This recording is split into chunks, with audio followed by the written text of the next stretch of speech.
आज हम यहाँ सीवान में आपकी मुलाकात करा रहे हैं मोहतरम डॉक्टर अमजद खान साहब से, जो बहुत ही मशहूर और मारूफ आई सर्जन है। साल में एक कैंप करते हैं। वो बड़ा मतलब एक अच्छा नीयत से इमाम हुसैन को एक खराज तहसीन पेश करने के लिए तो नाम उस करते हैं। कैंप में किस तरह के वो होते हैं? नहीं, उसमें जो भी मरीज आते हैं उनका हम लोग फ्री में ऑपरेशन करते हैं। जो भी ऑपरेशन के मरीज होंगे, हाँ। दवाएं फ्री बांटते हैं, चश्मा फ्री बांटते हैं। और कुछ मरीज को हम वहाँ इलाज नहीं कर सकते, वो हमारे क्लिनिक पे आते हैं, उनको हम फ्री में देते। 3-4 पंचायत के अंदर मैंने मंदिर और मस्जिद के बाहरी दीवार पे, ये पायलट प्रोजेक्ट आपने कराया है कि छोटा सा चला के देखते हैं कि क्या तो अभी हम लोगों ने करीब 25 आरओज लगाए हैं विथ वाटर कूलर, तो जिसका वो मतलब मस्जिद और मंदिर के बाहरी दीवार। ओके, मतलब जो हमारे धार्मिक स्थल है वो मस्जिद हो, मंदिर हो। जी, उसका एक नियत थी लगाने जी, की। तो 25-26 अक्टूबर को अलीगढ़ का 2 फंक्शन था।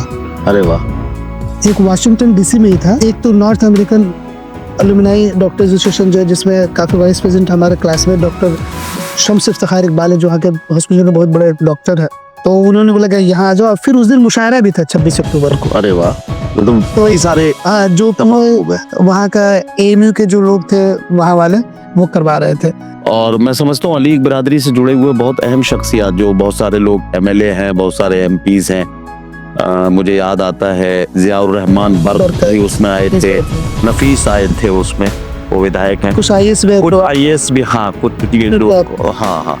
तो बहुत सारे लोग उसमें आए थे, वो सेमिनार मुझे याद है। सिंगापुर का बहुत बड़ा मॉल है मुस्तफा मॉल, तो उसमें जो मैनेजर थे वो हमारे सीनियर थे, जो चीफ मैनेजर है।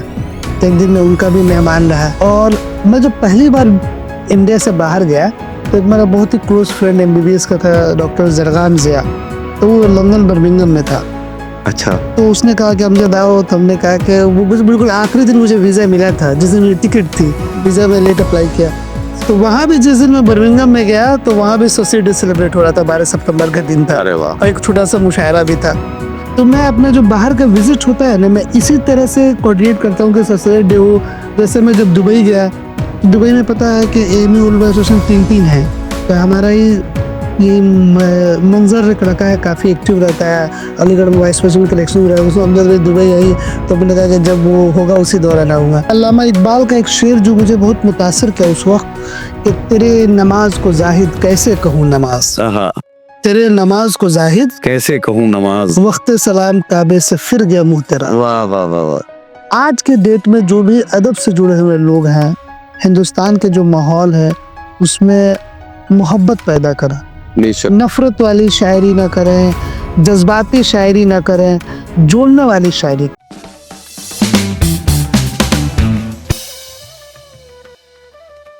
इतनी सी आरजू है, इसी जुस्तजू में हूँ, खुशियां अगर मिलें तो जमाने में बांट दूं।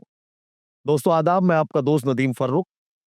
बातचीत जो हमारा कुछ अटपटी कुछ चटपटी एक नई सीरीज है, उस सीरीज के तहत नई नई शख्सियत से हम आपकी मुलाकात कराते हैं, जो मुख्तलिफ शोबाजात में बहुत नुमाया कारकर्दगी, बहुत नुमाया काम कर रहे हैं। मैं आज इस वक्त सीवान में हूँ, सीवान बिहार। जी, बिहार का एक अदबी और तहजीबी शहर, और वहां से एक ऐसी शख्सियत का इंतखाब किया है मैंने आज आपसे मुलाकात के लिए, जिस शख्सियत की वर्सेटिलिटी का अंदाजा आप इस बात से लगाएंगे कि वो ऐसे तो एक ऑप्टोमेट्रिस्ट है, यानी कि एक आई स्पेशलिस्ट है, आई सर्जन, मशहूर आई सर्जन है यहाँ सीवान में, और उसके अलावा एक समाजी कारकुन के तौर पर उनकी अपनी शिनाख्त है। तालीमी तौर पर यहाँ के एक उर्दू मीडियम स्कूल से सफर शुरू करके अलीगढ़ मुस्लिम यूनिवर्सिटी की मेन स्ट्रीम एजुकेशन तक पहुंचना, और उसके बाद मुल्क व कौम के लिए एक बेहतरीन जज्बे के साथ लोगों की खिदमत के लिए जुट जाना, ये कमाल है उस शख्सियत का। आइए मुलाकात करते हैं। आज हम यहाँ सीवान में आपकी मुलाकात करा रहे हैं मोहतरम डॉक्टर अमजद खान साहब से, जो बहुत ही मशहूर और मारूफ आई सर्जन है। डॉक्टर साहब अस्सलाम वालेकुम। वालेकुम सलाम। डॉक्टर साहब आज आपके शहर में है, इससे पहले भी आपकी दावत पर 2 बार मेरी सीवान में हाजिरी हो चुकी है। उस वक्त मैं डॉक्टर साहब आपको सिर्फ एक मुशायरे के अच्छे ऑर्गेनाइजर के तौर पर, मुशायरे के एक अच्छे कन्वीनर के तौर पर, और सीवान के एक जिंदा दिल इंसान के तौर पे जानता था। लेकिन जैसे जैसे मैं आपके करीब आया, आपसे मुसलसल बातचीत होती रही, तो आपकी जो शख्सियत के मुख्तलिफ रंग हैं, मुख्तलिफ शेड्स हैं, वो भी मेरे सामने आए। मैं उन्हीं से मिले जुले कुछ सवालात अपने नाजरीन तक पहुंचाने के लिए धीरे धीरे आपसे बातचीत का सिलसिला शुरू करता हूँ। डॉक्टर साहब, बुनियादी तौर पर आप कहाँ से हैं? देखिए, हम लोग तो बेसिकली रहने वाले सिवान के ही हैं। सीवान के? जी, यहाँ से मौलाना मजरुल हक साहब का नाम सुना हो? जी जी जी जी। वो आपके उनके नाम से इमेज नगर थाना है, हसनपुरा। ओके। तो हसनपुरा के पास एक गाँव है, वहीं का रहने वाला है, 15-20 किलोमीटर दूर है। जी। लेकिन मेरी स्कूलिंग वगैरह कोलकाता से हुई। अच्छा, कोलकाता से हमारे फादर के वहाँ पे ठेकेदारी का बिज़नेस था, तो काफ़ी बचपन में हम लोग कोलकाता चले गए, तो वहीं रहते थे। तो हमारी स्कूलिंग वहीं से हुई। अच्छा। तो मेरी स्कूलिंग की वजह दास्तान है कि मैं शुरू में कॉन्वेंट स्कूल में पढ़ता था, Frank Anthony public high school. अरे वाह! वो हमारे मामू थे, उनके पास रह के पार्क सर्कस में मैं पढ़ता था। उस वक़्त मेरी अम्मी गाँव पे रहती थी, तो बड़ा मतलब एक माँ से ऐसा लगाव था कि मैं इतना रोता था, तो मजबूरी में 2 साल बाद लोग गाँव पे लेके आ गए। ज़ाहिर है। तो फिर मैं गाँव आ गया, तो यहाँ के भी एक स्कूल में पढ़ा, जो बोरा पे लोग बिछा के, सरकारी नहीं था, प्राइवेट स्कूल था, उस वक़्त बोरा पे लोग बैठ के पढ़ते थे। तो 2 साल फिर मैं यहाँ पढ़ा। फिर दोबारा जब मेरी अम्मी भी कलकत्ता शिफ्ट हो गई अब्बू के साथ, तो फिर मैं कोलकाता गया। तो वहाँ मैंने इधरपुर मुस्लिम हाई स्कूल से पढ़ाई, क्लास एक मिर्ज़ा गालिब स्कूल था, उसमें क्लास 5th में एडमिशन लिया। अच्छा, ये भी इंग्लिश मीडियम? नहीं, उर्दू मीडियम। वो उर्दू मीडियम है? जी, जी, मतलब सोचिए कन्वेंट से मैं हुँ। वो गाँव का जो बोरा वाला मदरसे तक के? मदरसा मत अच्छा, वो एक मुन्ना वाला सर थरजनपुरा में, उनके बोरे वाले स्कूल में मैंने बोरे पे बैठ के अरे वाह! पढ़ाई। फिर मैं कोलकाता जब गया, तो वहाँ मिर्ज़ा गालिब उर्दू स्कूल था, 5th में एडमिशन लिया, अरे वाह! वो भी उर्दू मीडियम था। उसके बाद मैं खिदरपुर मुस्लिम हाई स्कूल, वो भी उर्दू मीडियम था, मैंने वेस्ट बंगाल बोर्ड से 10th किया। तो जब मैं उर्दू के चैप्टर में सर सैयद अहमद खान के बारे में पढ़ा, तो अलीगढ़ मुस्लिम यूनिवर्सिटी के बारे में जब पढ़ा, तो मुझे बड़ा शौक हुआ कि मुझे अलीगढ़ जाना है। अच्छा, तब आप कौन-सी क्लास में थे जब सो आपने 9th-10th में। 9th-10th में रहे होंगे? ओके। तो एक बड़ा मसला था उस वक़्त, ये आपकी 1993 की बात है। जी। तो 91-92 तक अलीगढ़ मुस्लिम यूनिवर्सिटी में मार्क्स बेसिस पे एडमिशन होता था, जी। कि आपने जो 10th में नंबर लाए, उसके बेसिस पर आपका एडमिशन होगा, वो मतलब मेरिट बनेगी, उस मेरिट पर एडमिशन होगा। और वेस्ट बंगाल बोर्ड में मतलब 65% 70% लाना बहुत ही नामुमकिन टाइप का था, बहुत मुश्किल। जैसे अब मैं आपको बता रहा हूँ कि मैं 67% लाया था, और मैं अपना स्कूल टॉप किया था खिदरपुर मुस्लिम हाई स्कूल। 67% में स्कूल टॉप किया? हाँ, अरे ज़बरदस्त! अब बताइए एमयू में कैसे होता है, जबकि आईसीएसई बोर्ड, जो सीबीएसई बोर्ड और बिहार बोर्ड से लोग 90-90% लाते थे। तो ये मेरे डेस्टिनी में था अलीगढ़ मुस्लिम यूनिवर्सिटी जाना, कि जिस साल मैं एमयू के लिए सोचा, उस साल एमयू में कंपटीशन लागू होगा 93 में। अरे वाह! ये यहाँ से आपका गुड लक शुरू हुआ। जी, 92 तक मार्क्स बेसिस पे था, अरे वाह! 93 में कंपटीशन हो गया। तो मुझे पता चला, तो एक तो शौक था ही, वरना फिर मुझे आर्ट्स पढ़ना पड़ता, मैं साइंस पढ़ नहीं पाता। जी। तो फिर मैं अलीगढ़ मुस्लिम यूनिवर्सिटी में 93 में मेरा कंपटीशन मैंने निकाला, वहाँ 1 महीने तैयारी की मैंने, और कंपटीशन निकालने के बाद वहाँ से मैंने 11th-12th किया। वाह! फिर मैंने एमबीबीएस भी वहीं से किया, अरे और मैं एमएस भी वहीं से किया ऑप्थेल्मोलॉजी में, ज़बरदस्त! और कुछ दिन और भी हॉस्पिटल में रहा, और टोटल वहाँ मैं 15 साल गुजारा। क्या थे ना? मतलब 93 से लेके 2008 में मैंने अलीगढ़ मुस्लिम यूनिवर्सिटी अलविदा कहा। 15 साल आप अलीगढ़ मुस्लिम यूनिवर्सिटी में रहे, और उस दौरान ज़ाहिर है कि वो जो 90s का दौर है, बल्कि 2000 तक, और बल्कि उसके आसपास तक, तो इस दौर में जो सियासी उठापटक भी बहुत जोरों पे हो रही थी उन दिनों। यूनियन भी आपके सामने कई बार, कई ऐसे सदर बने होंगे यूनियन के, जो जो भाई, बल्कि मैं तो, अगर मैं आपकी शख्सियत के इस कोनामश्क जो खिदमात हैं उनको देखता हूँ, तो मुझे लगता है कि कई जो सद्र होंगे उनके पीछे, उनको सद्र बनाने के पीछे आपका ज़रूर कोई ना कोई हाथ रहा होगा, ऐसा मुझे लगता है। देखिए, इंसान का एक वो होता है ना, एक फितरत होता है कि बहुत से लोग आउट स्पोकन होता है। ये पूरा फितरत है, हर इंसान को अल्लाह जो है, उससे कुछ हाथ में होता नहीं। बेशक। मैं थोड़ा-सा शुरू से ही बहुत ही आउट स्पोकन और बड़ा सोशल था। इतना सोशल था कि हमारे हिस्ट्री के टीचर थे, उन्होंने मेरा नाम सद्दाम रख दिया था। कहाँ? अलीगढ़ में? नहीं, अच्छा ये 90s में वो 90s में उस वक्त अमेरिका का लड़ाई चल रहा था कि ये अच्छा। मतलब किसी से भी वो भिड़ जाता, वो गल्फ बार चल रही गल्फ वॉर चल रहा था। तो वो नाम मेरा इतना मशहूर हो गया कि मैं ये अमजद नाम से स्कूल में कोई नहीं जानता था 9th-10th में। सद्दाम नाम से जान सद्दाम, अरे वाह तो मेरे 9th-10th के दोस्त मेरे सद्दाम। और वो इसलिए आपका पढ़ा होगा कि नाइंसाफी के खिलाफ बोलना आपकी नहीं, आदत तो अच्छा आप देखो एक माहौल रहा होगा कि नई दुनिया अखबार आती थी और एक अजब सा गल्फ का माहौल था कि अमेरिका से लड़ गया सद्दाम हुसैन और पूरा तो मेरे जो हिस्ट्री के सर थे वो कुछ स्कूल में मामला होते थे तो मैं बड़ा एक्टिव हो जाता था, ये हाँ। करता था। तो वो बोलते थे कि तुम सिस्टम बदलना चाहते, तो नाम रख दिया सद्दाम। एक बार मेरे वालिद साहब गए कि भाई अमजद से मिलना, तो भाई अमजद तो कोई है ही नहीं क्लास 10th में। अच्छा हाँ, तो सब नाम है। तो ये मैंने इतना मशहूर हो गया। अरे वाह वाह वाह वाह तो अब ये इस चीज को लेके अच्छा उर्दू के लगाव की आपने बात की, जी तो जब मैं 6th क्लास में उर्दू मीडियम में आ गया तो फिर मैं अखबार मशरिक कलकत्ता में आता था। मुझे अब्बा अलाउ नहीं करते था कि पढ़ाई डिस्टर्ब होगी, तो मैं खैनी की दुकान पे बैठ के पूरी अखबार मशरिक पढ़ता था। अच्छा और आज़ाद हिंद भी एक अखबार आती थी, जी जी जी 2 अखबारात आते थे उर्दू के, दोनों पढ़ता था मैं। और एडिटोरियल पढ़ता था। एडिटोरियल पढ़ता है हाँ, मतलब वो जब मुझे मौका मिलता मेरा मशगला रहता। कमाल एक अपना उर्दू से लगाव था। उसके अलावा जैसे जब 9th-10th में हम लोग आए तो कुछ चैप्टर अल्लामा इकबाल पे था, कुछ जी। गालिब पे था। तो जब मैं अल्लामा इकबाल की हिस्ट्री पढ़ा, उनके अशार पढ़े, तो एक अजब से मुझे ये मतलब शायरों से मोहब्बत पैदा हो गई अच्छा कि मतलब जो शायर होता है वो गॉड गिफ्टेड होता है। हाँ इस जैसे कोई शक जैसे आप उर्दू में बड़े-बड़ी पीएचडी कर लें, पर काफ़िया नहीं मिला पाइएगा सोचना। हाँ ये मिसरा नहीं कह सकते आप जब तक अल्लाह अता ना करे आपको बिल्कुल और जो शायर होता है वो वही शायर जो मतलब नफ्सियात होते हैं जो बेशक चाह रही है, बेशक वो बेशक आपके अंदर जुनून पैदा करता है, आपके अंदर सोच पैदा करता है। बिल्कुल जैसे अल्लामा इकबाल का एक शेर जो मुझे बहुत मुतासिर किया उस वक्त कि तेरे नमाज को जाहिद कैसे कहूँ नमाज, हाँ तेरे नमाज को जाहिद कैसे कहूँ नमाज वक्त सलाम काबे से फिर गया मुंह तेरा। वाह वाह वाह वाह देखिए दो बातें हैं कि एक तो हकीकत में हम लोग सलाम को काबे से मुंह फिर, हाँ तो जब आप इसमें मैंने गौर किया इसके ऊपर कि यार ये तो वही बात कर रहा है कि हर कोई काबे से मुंह फेरता। तो एक बचपना का माहौल था, तो ये कौन सी शायरी है कि वक्त सलाम तो क्या मुंह न फेरे।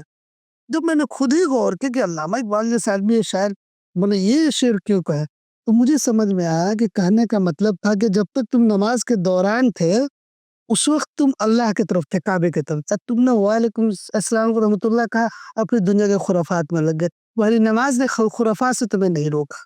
तो मैं बड़ा अल्लामा साहब से मुतासिर हुआ, फिर उनको पढ़ना शुरू किया। अब वो असल में देखिए डॉक्टर साहब होता क्या है मैं फिर एक छोटे से हल्के से सवाल पे आऊंगा लेकिन उससे पहले एक बात आपने जो बात कही है उसकी तायीद में एक बात कहता हूँ कि आपने अल्लामा इकबाल का जिक्र किया मैं गालिब का जिक्र करता हूँ गालिब को जब आप पढ़ेंगे तो गालिब ने अपनी एक गजल में कहा कि ईमा मुझे रोके है तो खींचे है मुझे कुफ्र काबा मेरे पीछे है कलीसा मेरे आगे अगर इसे आप नस्र में लिख दें कि काबा मेरे पीछे है तो काबे को पीठ दिखाने वाला एक इल्जाम जो है वो किसी पर भी आ जाएगा लेकिन ये शायर है कि जिसने बड़े सलीके से काबे को पीछे साबित किया टेक्निकली साबित किया कि जो रोकेगा वो पीछे ही रहेगा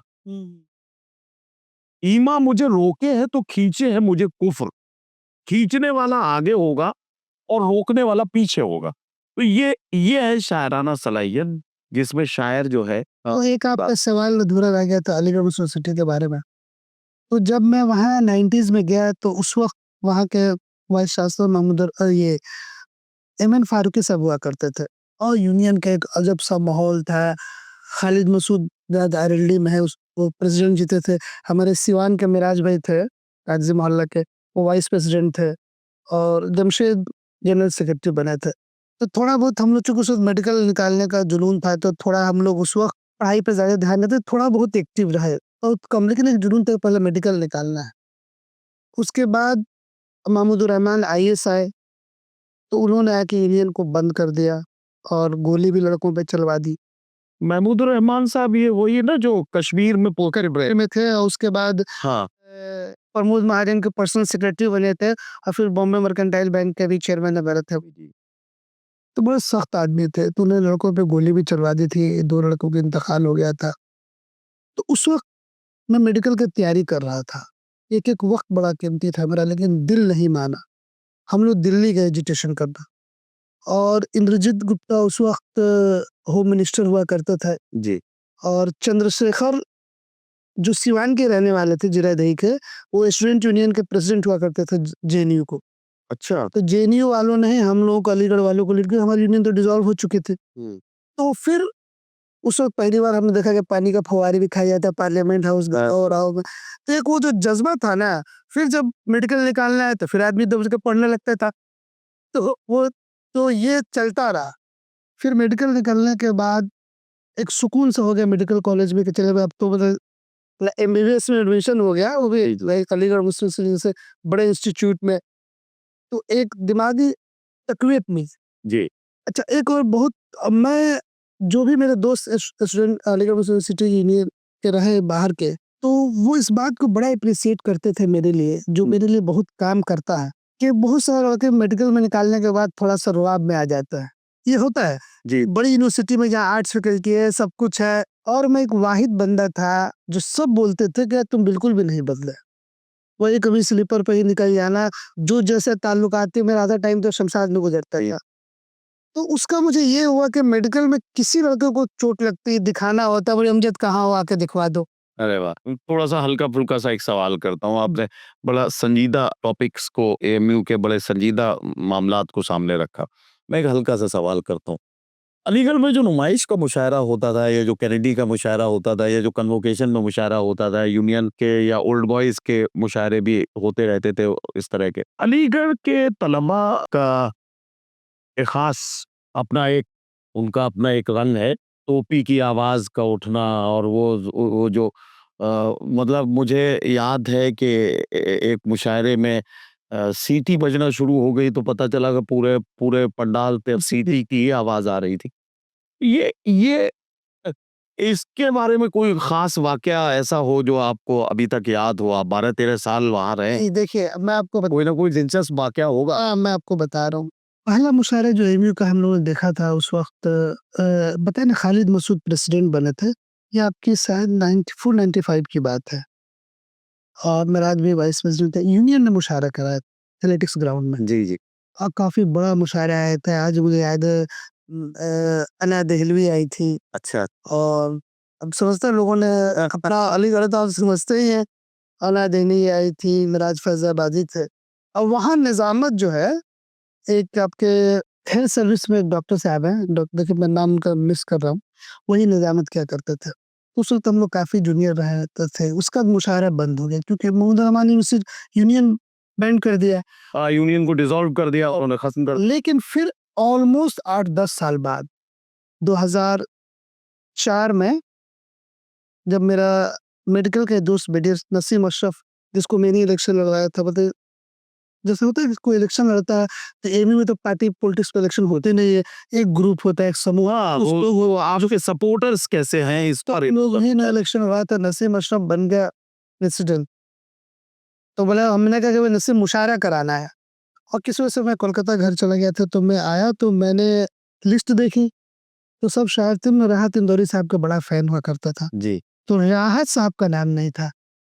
अच्छा, बाकी शायरों के नाम, राहत साहब का नाम नहीं था, और आप राहत साहब के फैन थे। हाँ, अरे वाह! मैंने कहा भाई राहत इंदौरी साहब इसमें नाम नहीं है। तो आपको पता है कि यूनिवर्सिटी का मुशायरे का एक बजट होता है, जी। और एएमयू में मुशायरा पढ़ने के लिए बहुत सारे शायर बेचारे फ्री में आना चाहते हैं। अगर वहाँ मुझे तुलबा ने सुन लिया, जी। तो फिर हम हाँ, छाया। ज़ाहिर है, ज़ाहिर। तो वो उसमें एक सेक्रेटरी थे जो मतलब पीए टाइप के होते हैं प्रेसिडेंट के, तारिक भाई। तो मैंने तारिक से कहा, तारिक को राहत भी करो, अपने राहत इंदौरी को क्यों नहीं आपने दावत दिया? तो बोला हमने नहीं, बजट नहीं है, पैसा ज्यादा मांग रहा है। तब हमने कहा नंबर है उनका, तो तो मुझे याद है, मैंने राहत साहब को फोन किया, कहा साहब मैं सिवान से डॉक्टर अमजद बोल रहा हूँ, और बताइए अल्लाह ने आपको इतना नवाजा है, लोगों की ख्वाहिश होती है कि अलीगढ़ मुस्लिम यूनिवर्सिटी में अपने अशार पढ़े, और काफी दिनों बाद मुशायरा यहाँ हो रहा है, ऑलमोस्ट 10 साल बाद, और आप नहीं आ रहे हैं। तो लगा यार, हमें वहां से आना, पैसे बड़े कम दे रहे हैं। हुँ। तो मैं कहा, कितना आपको चाहिए बताइए? तो खैर मैं अमाउंट नहीं बोलूँ, उससे तो बहुत कम, आज तो लोग लाखों में ले। ज़ाहिर है, ज़ाहिर। तो उन्होंने मुझसे कहा कि 18,000 करवा दो। 13,000 दे रहे। हमने तब देखा चलिए मैं करवा दिया। तो घबरा भी ऐसे अलीगढ़ वाली नहीं ना बोल रहे हो कि मैं हूँ ना दो। मैं कहा, "अरे भाई क्या बात कर आपसे मेरी मुलाकात तो है नहीं लेकिन" तो उन्होंने मुझसे कहा कि और अब देखा कि मतलब बंदा है थोड़ा एक बार मतलब बिना पूछे बोल दिया, तो उन्होंने फिर एक और मुझसे फरमाइश कर दी। कर दी, यार मुझे अकेला रूम में रखवाना। अलीगढ़ में एक रूम में 2-2 3-3 4 को ठूस देते हैं। हमने कहा चलिए मैंने ये भी करवा दिया।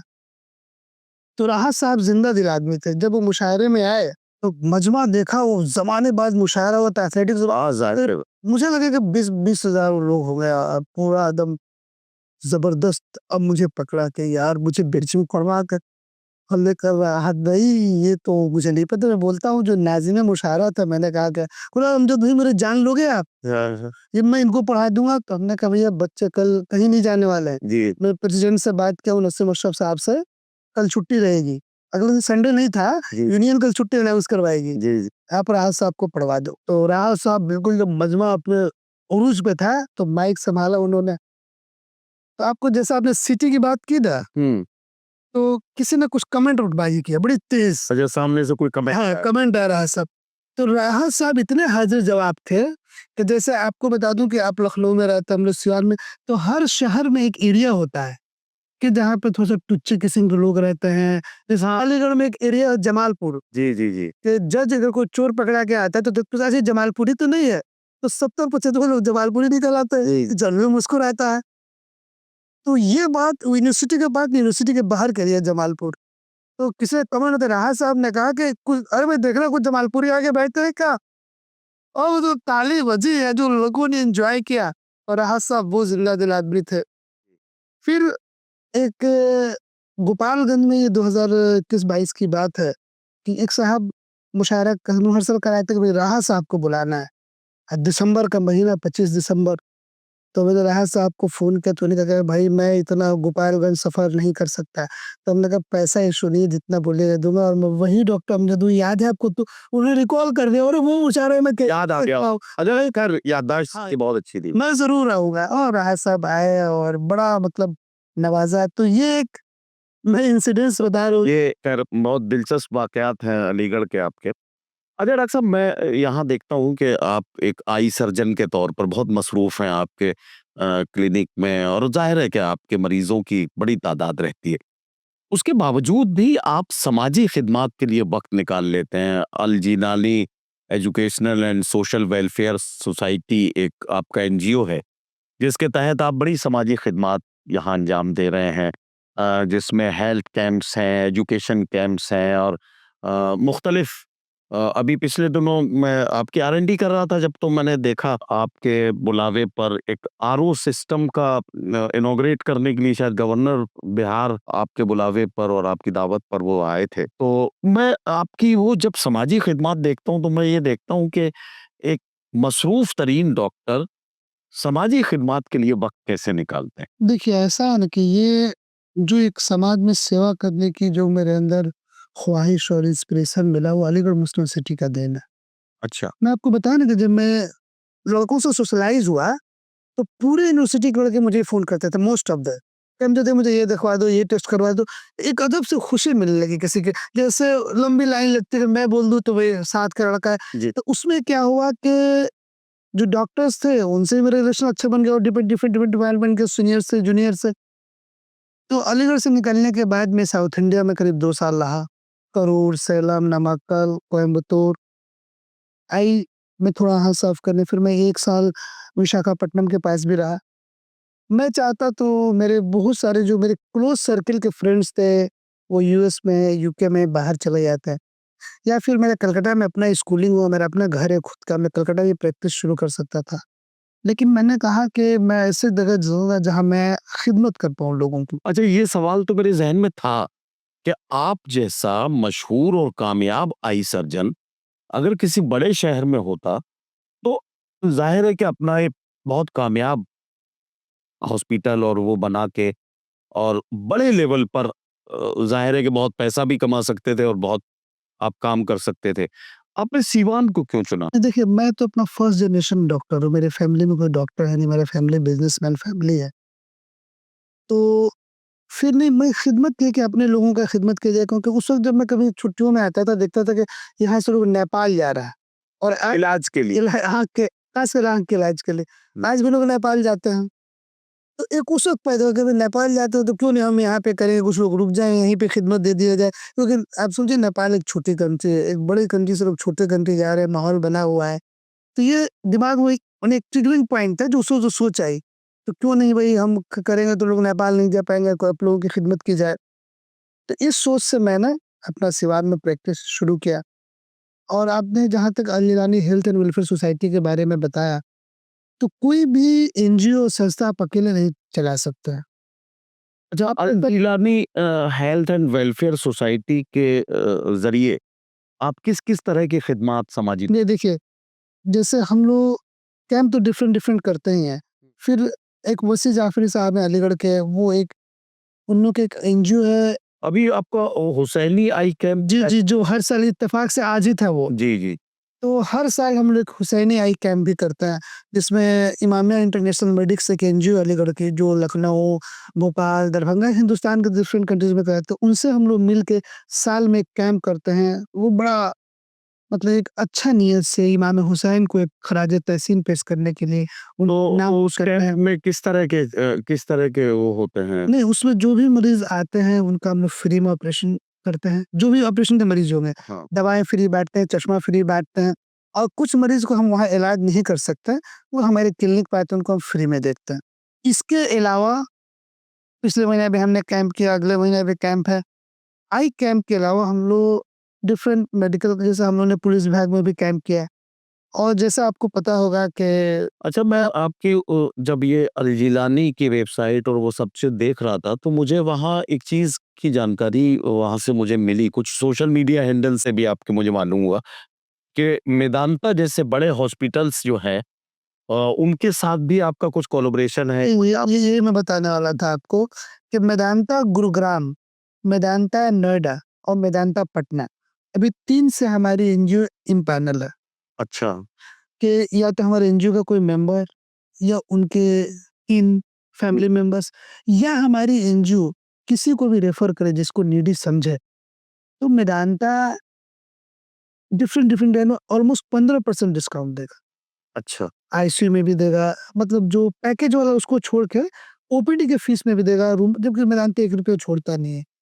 तो ये हमारे एनजीओ के वर्क को देख के उनसे अप्रोच हुआ, ये हमारे एम्पैनलमेंट है और काफ़ी लोग इससे वो भी हो रहा है। अभी इसको हम लोग थोड़ा-सा प्रमोट भी करेंगे कि जो लोग नीडी हैं, और फिर मेदांता से मिलकर हम लोग डिफरेंट कैंप्स भी लगाने वाले हैं। तो मैंने आपको वही बता रहा था कि कोई आदमी अकेले कुछ नहीं कर सकता। जब आप कुछ अच्छा काम शुरू कीजिएगा, डॉक्टर सौरभ सिंह हमारे साथ हैं, खालिद हैं, यहाँ के पेट्रोल पंप के मालिक हैं, इंजीनियर रिजवान है, रफ़ी अहमद साहब है बिज़नेसमैन, बहुत सारे लोग हमारे, डॉक्टर सोहेल अब्बास भी हमारे एनजीओ से जुड़े हुए हैं, बहुत सारे लोग हमारे एनजीओ से जुड़े हुए हैं और सबके कंट्रीब्यूशन से ही होता है। और हम अभी तक हमारी एनजीओ ₹1 भी गवर्नमेंट से फंडिंग नहीं लेती है। जबकि हम लोग एटीजी भी है हमारे पास, 12 वे भी है, सब कुछ है। जो ये गवर्नमेंट का वो होता है, तो हम लोग उधर ध्यान नहीं देके आपस में ही कंट्रीब्यूट करके अपनी अलीग बरादरी, जैसा आपने गवर्नर साहब का ज़िक्र किया, जी तो एक हमारे ऑस्ट्रेलिया के फ्रेंड है, वो आए थे, बोले यार पीने का पानी का बड़ा मसला है यार। वो मैं बोतल के पानी खरीद के परेशान हो गया। तो उसी ने एक सजेशन दिया, तो हमने क्या किया कि प्रोजेक्ट के तौर पे 3-4 पंचायत के अंदर मैंने मंदिर और मस्जिद के बाहरी दीवार पे, ये पायलट प्रोजेक्ट आपने चलाया है कि छोटा सा चला के देखते हैं कि क्या तो अभी हम लोगों ने करीब 25 आरओज़ लगाए हैं विथ वाटर कूलर।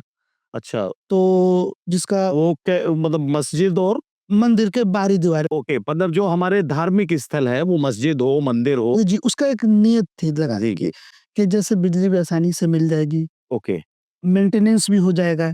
हाँ अब वो केयरटेकर वो तो मंदिर लेके मंदिर की जो कमेटी होगी जो वहाँ का और हमने होगा उस मस्जिद और मंदिर को चूज़ किया जो डेंस लोकेलिटी में है, बिल्कुल और ऐसी जगह पे चूज़ किया कि औरतें भी आ जाएँ, जैसे मंदिर के मस्जिद की बाहरी दीवार पे। आपने वो वीडियो भी देखा जो गवर्नर साहब आए हुए थे, वो भी अलीग हैं, उनको भी बुलाया गया अलीग की रिसर्च से। हमने कहा ना कि हमारी लाइफ में जो कुछ भी हुआ है, मोहतरम आरिफ मोहम्मद खान साहब यहाँ गवर्नर तो हमारी लाइफ में जो कुछ भी हुआ, जैसे मैं डॉक्टर भी बना, तो मेरा अपना मानना है, अगर अलीगढ़ मुस्लिम सिटी से प्लेटफॉर्म नहीं मिलता तो मैं डॉक्टर नहीं बन पाते, कुछ और कर रहा होते हैं।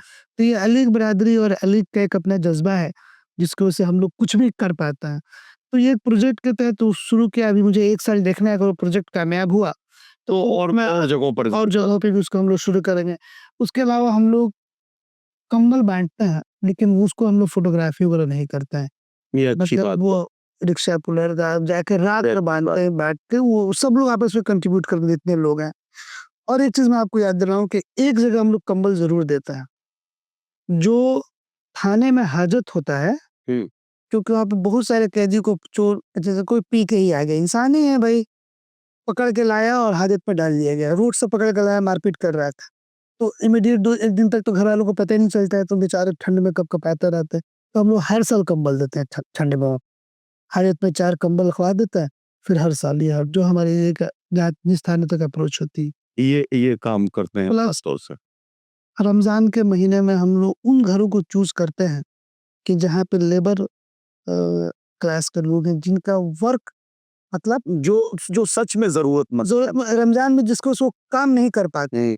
और वो माँगने वाले लोग नहीं हैं, तो बड़ा सलीके से बिना गैरत माँगने नहीं देती और ज़रूरत जो है तो वो बिना बताए उनके सामने खड़ी। 1 महीने का राशन हम लोग भिजवा देते हैं। अरे बहुत अच्छी बात है। अच्छा डॉक्टर साहब एजुकेशन के फील्ड में एजुकेशन के फील्ड में जैसे आपको पता है कि जो हमारे यूनिवर्सिटी के प्रेसिडेंट हैं इंजीनियर रिजवान, उनके तहत एक हमारा क्रेडेंस अकेडमी चलता है सिवान में, मेरी बिल्डिंग में चलता है। तो पूरी बिल्डिंग को हम लोगों ने उस पे डोनेट किया हुआ, उसमें 9, 10th, 11th, 12th की कोचिंग कराई जाती है। खासकर लड़कियों पे ज़्यादा अच्छा फोकस है कि जैसा माहौल चल रहा है, तो बड़ी उसके साथ उसका सेफ्टी के कोर्सेज भी हैं, कंप्यूटर कोर्सेज भी चल रहे हैं। और अभी हमारी उस संस्था का एनआईओ से कोलैबोरेशन होने जा रहा है, national institute of open schooling से। अरे वाह! वो प्रोसेस में है, तो हो जाएगा तो फिर गवर्नमेंट से सर्टिफिकेट मिलेगा डायरेक्ट बहुत और जॉब की गारंटी हो जाएगी। बहुत अच्छी बात है। ये 2-3 महीने में इंशाल्लाह हो जाएगा। अच्छा डॉक्टर साहब अब मैं फिर से एक हल्के-फुल्के से सवाल की तरफ आता हूँ। आपके बारे में मैं जब जानकारियाँ इकट्ठी कर रहा था, मेरी टीम जब आपके बारे में रिसर्च कर रही थी, तो एक चीज़ पाई मैंने आपकी शख्सियत में कि आपको नए-नए मुल्कों को एक्सप्लोर करने का शौक है। ये पैशन है आपका। न मैंने जो जानकारियाँ हासिल की उसमें आप यूएस गए हैं। यूरोप के कई मुल्कों में आप गए हैं और उसके अलावा मिडल ईस्ट के बहुत सारे तमाम जो मुल्क हैं उनमें आपका जाना हुआ है। इसकी कोई ख़ास वजह? नहीं देखिए, ऐसा है कि मैंने आपको बताया कि मैं अलीगढ़ में काफ़ी सोशल रहा हूँ। तो मेरे दोस्त ऑल ओवर इंडिया वर्ल्ड में हैं।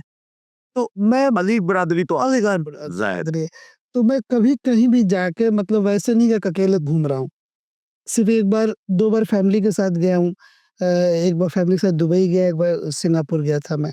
तो वहाँ भी हमारी अलीग बरादरी थी। आपने सुना होगा सिंगापुर का बहुत बड़ा मॉल है मुस्तफ़ा मॉल। हुँ, तो उसमें जो मैनेजर थे वो हमारे सीनियर थे, जो चीफ मैनेजर है। तो एक दिन मैं उनका भी मेहमान रहा, ठीक है? अच्छा। तो और मैं जब पहली बार इंडिया से बाहर गया, तो एक मेरा बहुत ही क्लोज़ फ्रेंड एमबीबीएस का था, डॉक्टर ज़रगान ज़िया, तो वो लंदन बर्मिंघम में था। अच्छा। तो उसने कहा कि अमजद आओ, तो हमने कहा कि वो बिल्कुल आखिरी दिन मुझे वीज़ा मिला था, जिस दिन मेरी टिकट थी, वीज़ा मैं लेट अप्लाई किया। तो वहाँ भी जिस दिन मैं बर्मिंघम में गया, तो वहाँ भी सोशल डे सेलिब्रेट हो रहा था, 12 सितंबर का दिन था अरे वाह! और एक छोटा-सा मुशायरा भी था। तो मैं अपना जो बाहर का विज़िट होता है ना, मैं इसी तरह से कोऑर्डिनेट करता हूँ कि सोशल डे हो। जैसे मैं जब दुबई गया, तो दुबई में पता है कि एएमयू उलमा एसोसिएशन 3-3 है। तो हमारा ये मंज़र एक लड़का है, काफ़ी एक्टिव रहता है। अलीगढ़ में वाइस प्रेसिडेंट का इलेक्शन हो रहा है, उसमें अमजद भाई दुबई आई है, तो मैंने कहा कि जब वो होगा उसी दौरान आऊँगा। तो वहाँ भी मैंने जाकर मुशायरा भी था। आपने पिछला मुशायरा भी सर सैयद अली रहमा को आपने डेडिकेट किया था। वो सर सैयद डे का सेलिब्रेशन था, एक बड़ा सेमिनार भी उसमें हुआ था। और मैं समझता हूँ अलीग बिरादरी से जुड़े हुए बहुत अहम शख्सियत जो बहुत सारे लोग एमएलए हैं, बहुत सारे एमपीज़ हैं। मुझे याद आता है ज़ियाउर रहमान बर्क बरकत भी उसमें आए थे, थे। नफ़ीस आए थे उसमें, वो विधायक हैं। कुछ आईएएस में कुछ तो आईएएस भी हाँ, कुछ ये बिल्कुल। लोग हाँ, हाँ। तो बहुत सारे लोग उसमें आए थे, वो सेमिनार मुझे याद है। तो सर सैयद डे के सेलिब्रेशंस के हवाले से आप जो है वो हाँ, या जैसे मैं आपको बता रहा था, मैं लास्ट मंथ यूएस था। तो एक हमारे बहुत ही 11th क्लास फ्रेंड है, अब्दुल हसीब साहब, साइंटिस्ट है। अच्छा, तो मैं 2015 में जब यूएस गया, एक कॉन्फ्रेंस में गया था, तो बड़ा बोर फ़ील किया मैं, कोई दोस्त वहाँ नहीं मिला और वो भी ऐसे ही मतलब लॉस वेगास में था। तो मैंने कहा यूएस तो आया, कोई फायदा हुआ नहीं, तो हसीब ने कहा कि प्लान करो। इस दौरान मेरा वीजा भी 2025 में एक्सपायर होने वाला था, जी तो बड़े अमेरिका के वीजा के लफड़े थे, आप जान ही रहे हैं। हाँ जाहिर है। तो मैं ऑफलाइन वीजा अप्लाई किया, तो किस्मत अच्छी थी कि वीजा 10 साल का एक्सटेंड हो गया। जी तो हसीब ने प्लान बोला कि भाई आओ 10 दिन का टाइम लेकर आना, तुम्हें पूरा नॉर्थ अमेरिका घुमाऊंगा मैं। तो मैंने कहा कि ऐसे टाइम में आऊंगा कि जब अलीगढ़ का कोई फंक्शन हो। जी तो 25-26 अक्टूबर को अलीगढ़ का 2 फंक्शन था। अरे वाह एक वाशिंगटन डीसी में ही था, जी एक तो नॉर्थ अमेरिकन अलुमिनाई डॉक्टर्स एसोसिएशन जो है, जिसमें काफ़ी वाइस प्रेसिडेंट हमारे क्लासमेट डॉक्टर शम्स इफ्तिखार इकबाल है, जो वहाँ के हॉस्पिटल के बहुत बड़े डॉक्टर है। तो उन्होंने बोला कि यहाँ आ जाओ। फिर उस दिन मुशायरा भी था 26 अक्टूबर को। अरे वाह वो तो तो कई सारे जो खूब है। वहाँ का एएमयू के जो लोग थे वहाँ वाले, वो करवा रहे थे।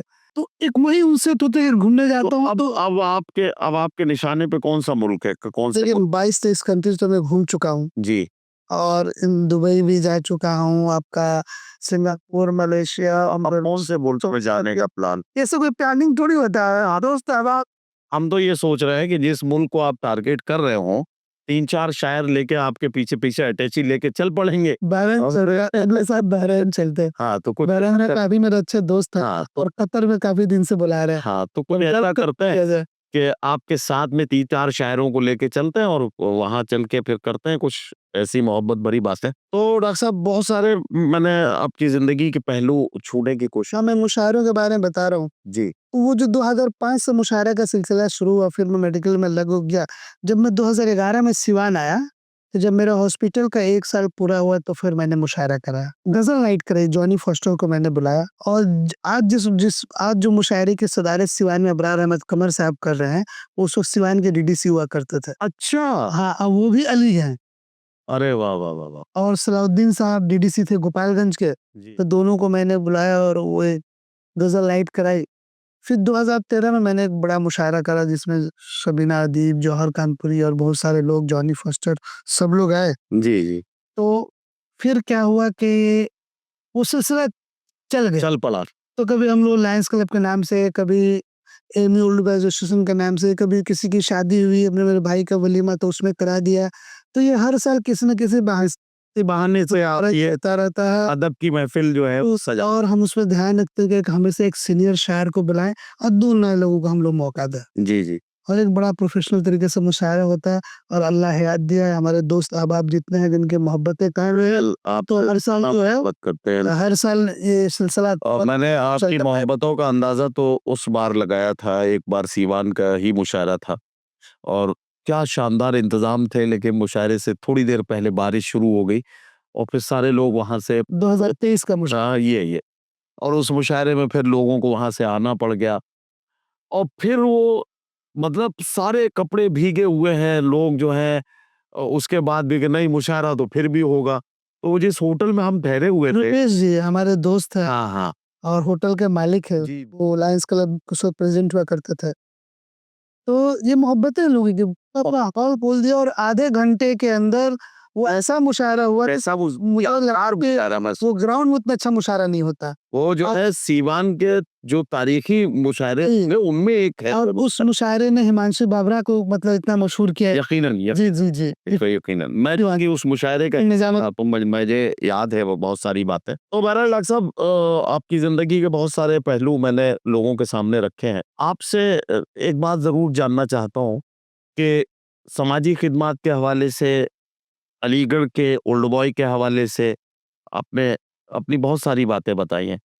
कोई बात जो आप समाज से कहना चाहते हो, कोई बात जो आप लोगों से कहना चाहते हो, लोगों का ताउन किसी मामले में आप चाहते हो, किसी चीज को इंस्पायर करना चाहते हो लोगों को। देखिए, मैं एक बात आपको बताना चाह रहा हूँ, जी जो मुझे लगता है कि जो लोग भी अदब से जुड़े रहते हैं, इंटेलेक्चुअल लोग होते हैं, सिविल सोसाइटी के लोग होते हैं, शायर होते हैं, वो वक्त की जरूरत के हिसाब से बातें करते हैं। बेशक आज के डेट में जो भी अदब से जुड़े हुए लोग हैं, हिंदुस्तान के जो माहौल है, उसमें मोहब्बत पैदा करा, बेशक नफरत वाली शायरी ना करें, जज्बाती शायरी ना करें, जोड़ने वाली शायरी करें। बिल्कुल वन साइडेड पोइट्री नहीं होनी चाहिए। बता रिश्तों को करीब लाने की ये कोशिश जमनी शायरी का मकसद होना। देखिए, सामने वाला बंदा बहुत सख्त होगा और आप अपनी रहमदिली से उसको वो कर सकते हैं। मैं अखलाकी आप बिल्कुल मैं आपको एक एग्जांपल दे रही थी, बहुत सच्चा एग्जांपल दे रहा हूँ जी कि यूनिवर्सिटी में छोटे-मोटे लड़ाइयाँ तो होती रहती थी।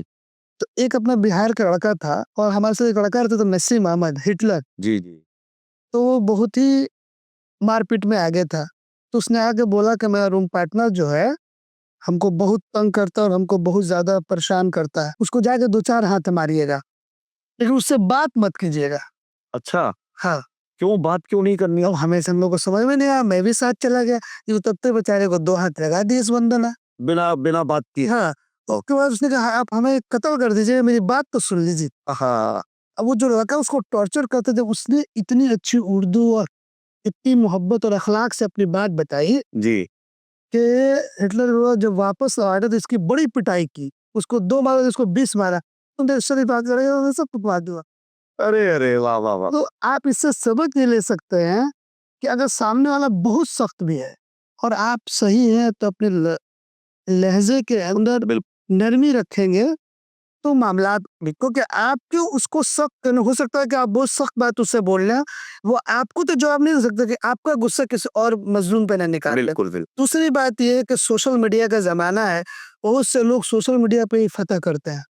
सोशल मीडिया पे नेगेटिव कमेंट्स, पॉलिटिकल बेहुदगी कमेंट्स नहीं करना चाहिए। मैं भी सोशल मीडिया से जुड़ा हूँ, फेसबुक पे 5000 लोग जुड़े हुए हैं जो फ्रेंड से फुल है, लेकिन मैं आजकल कोई पॉलिटिकल पोस्ट नहीं डालता हूँ, कुछ हेल्थ से रिलेटेड या मोहब्बत की बात है आपसे। तो इससे क्या होगा ना कि आपको लगता है मैंने बहुत बड़ा काम कर दिया, आप आग में घी डालने का काम करते हैं। अगर जिन लोगों के खिलाफ आप लिख रहे हैं, आप उनको और अपने लिए स्ट्रॉन्ग कर रहे हैं। अच्छा अपने अलीग बिरादरान को कोई मैसेज देना चाहते हैं दुनिया भर में आपके साथी आपके दोस्त आपके अहबाब हैं नहीं देखिए, मैसेज क्या देना, हम तो दुनिया में अली बरादरी में घूमने जाते हैं, तो मैं उनसे सीखता हूँ जी कि जो उनके अंदर चैरिटी, जैसे मैं यूएस गया, जी जो उनके अंदर चैरिटी का मतलब भाव है, आपको मैं क्या बताऊं। इस बार जो मैं 25 अक्टूबर को गया था तो अलीगढ़ की वाइस चांसलर वहाँ पे नजमा वो भी आई हुई थी और फ्रैंक इस्लाम भी थे जो आजमगढ़ का राजा, अच्छा अच्छा वो अलीगढ़ के वो ही है।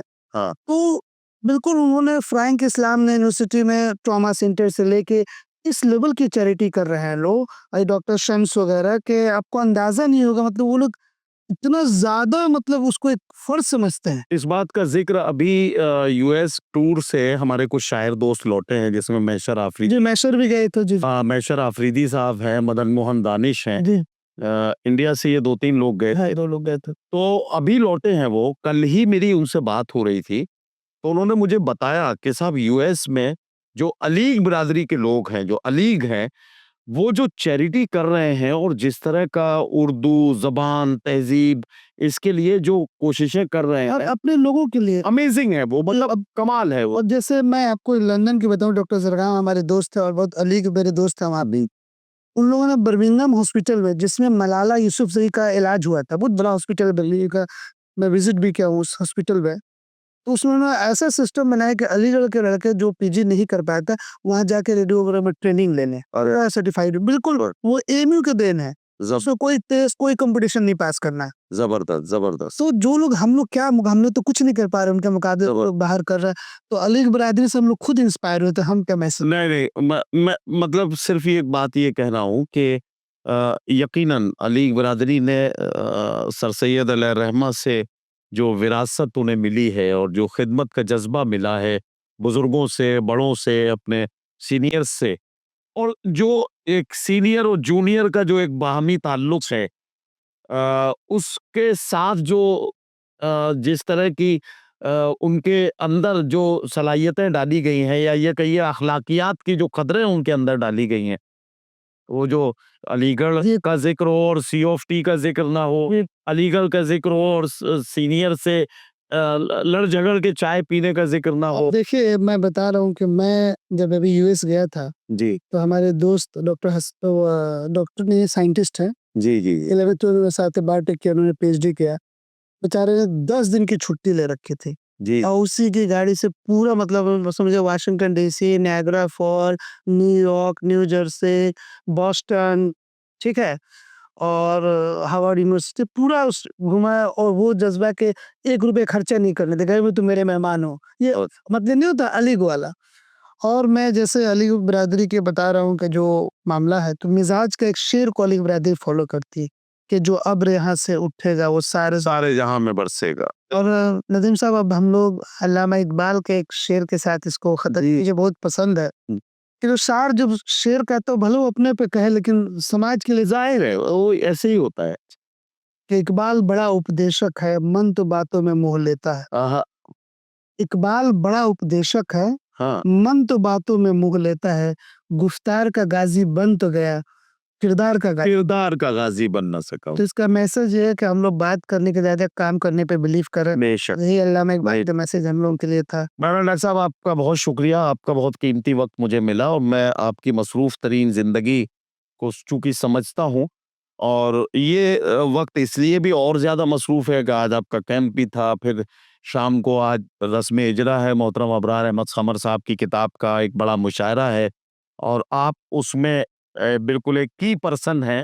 मोहतरम डॉक्टर सोहेल अब्बास साहब के साथ आप शाना बशाना ये फ्रेंड कन्नन वही लोग हैं, मेरा तो नहीं लोग आप शरीक तो हैं ही इसमें, तो मैं आपकी मसरूफियत का मुझे अंदाजा है, फिर भी आपने बहुत वक्त दिया।